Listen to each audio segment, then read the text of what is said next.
within sight of the creche that's being set up as we prepare for that most exciting event, Christmas and the birth of the Christ child, and seeing all of the things that are beginning to come alive in the church is so exciting.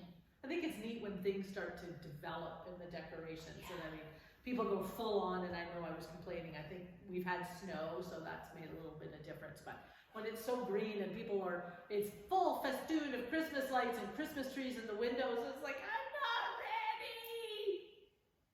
I like Christmas decorated palm trees, so I have no issues with green. She was actually wearing fully closed-toe shoes today. Oh my God, and socks. And socks, because yes, I know, I must be getting old and frail. We didn't say delicate at all.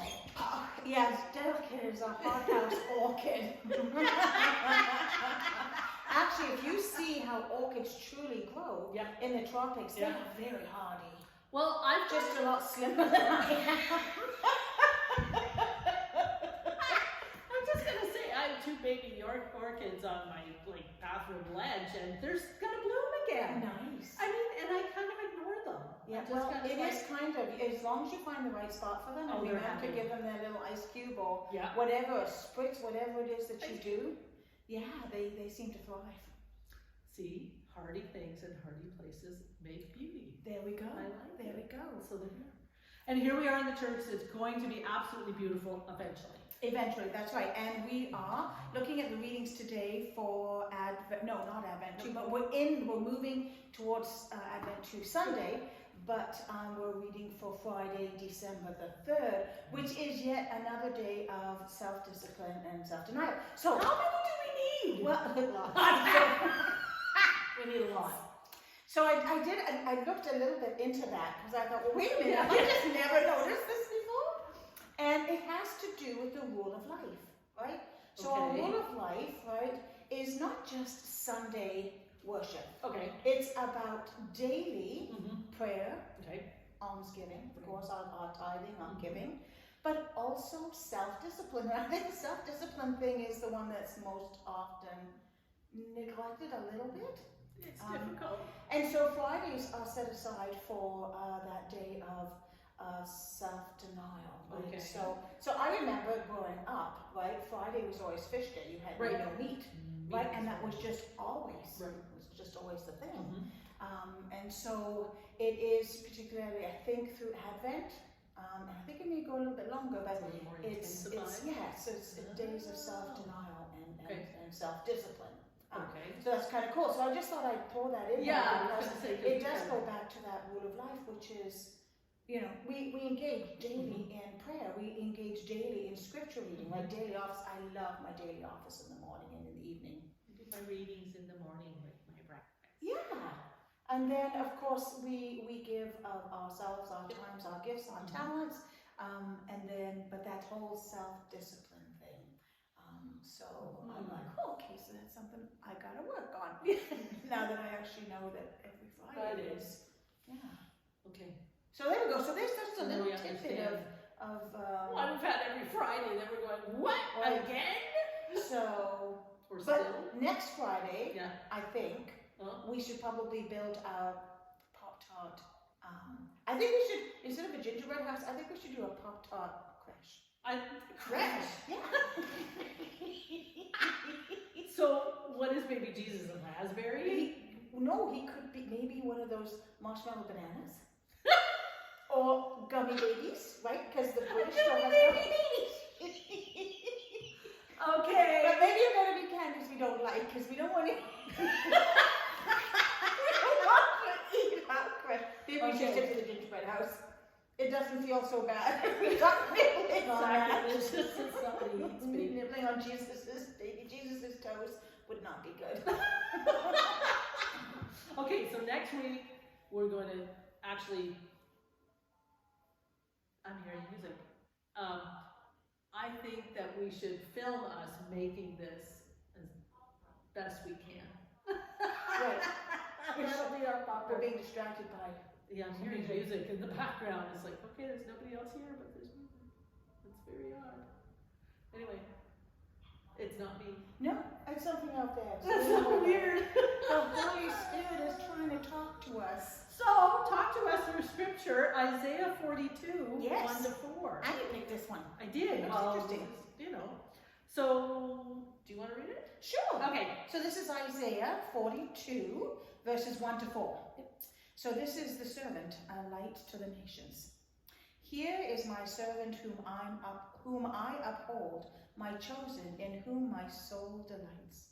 I have put my spirit upon him. He will bring forth justice to the nations.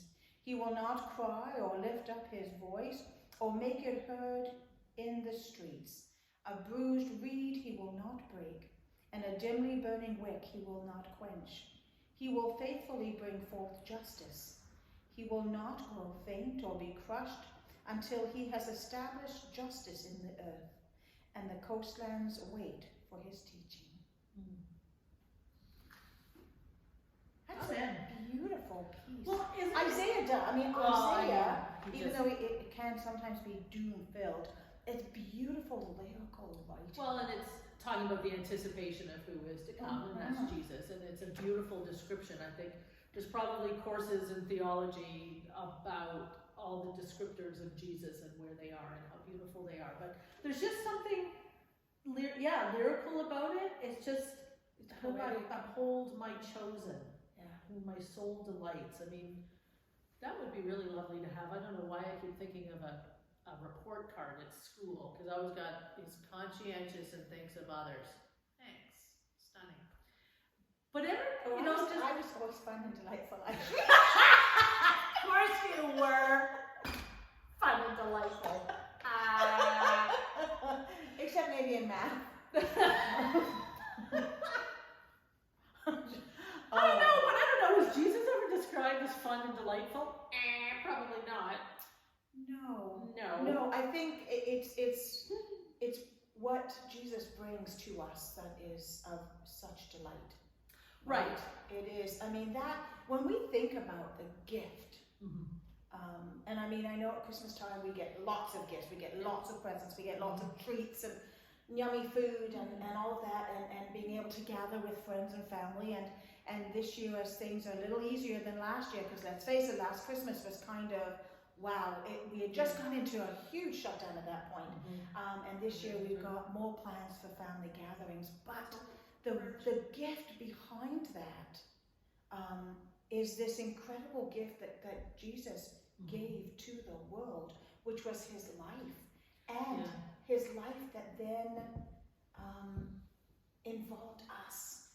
We're included in that. And I think that's something that we were reflecting on Sunday about the fact that here we go, another Christmas, and reflecting on the fact that we just were talking about Jesus' ministry and how amazing it was, and now we're talking about his birth. It's like, what? What do you mean? He's been alive all the way along. Right. He has. But now it's a rebirth in us. It is. And a re-understanding in us and a re-celebration. And we are post everything. Yeah. We are post birth, we are post-death, we are post-resurrection, right? So we're looking back in history on this, but what we're trying to do with everything that we do when we engage in Scripture is to find a place for Scripture to line up in our lives, to still speak to us today, because Jesus does still speak to us today. Jesus works through us every single day of our lives and the lives of those around us. But even that description that Isaiah wrote how many millennia ago, I mean, we still know exactly who he's talking about. Absolutely. Right? Yeah. So it's timeless. It's absolutely timeless. And I know that people come to church on Christmas, sometimes just Christmas only, and this year you can watch online as well. And you want to hear those familiar readings. Do not sway from those readings we know, because they haven't changed. That's right. We have changed. Absolutely. And how we interpret those or hear those words again, I wonder, does it bring back good memories? Does it give us some sense of calm? Does it give us some sense of family? Does it, I don't know, what do those readings do? Because they haven't changed. No.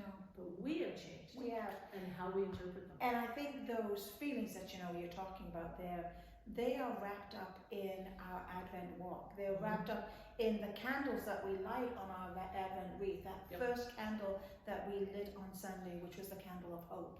Right? Not the wishy-washy kind of hope, but that hope in the expected, the hope is in a certainty or a surety of a God who keeps God's promises, right? Yeah. So that hope it's rock solid, it's strong.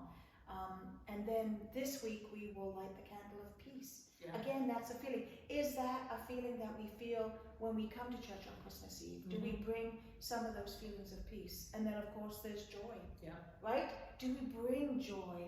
Do we feel joy?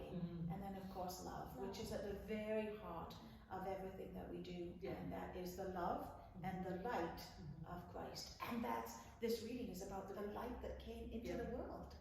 And we think of light in darkness, and we've all seen candles in the middle of a room that has nothing lit, and it's kind of cool. But what is light within us? And is light happiness or joy or peace? I don't know. Is light thinking forward that we're going to do okay? Or is it like the report card thing and say, uphold my chosen in whom my soul delights? Is that the light that we want to bring forward? I have to think of that. We've got a few more weeks to figure this all out. That's right. And I think that's a good place to It is. This wonderful message of light and internal light and sharing that light and allowing that light to grow.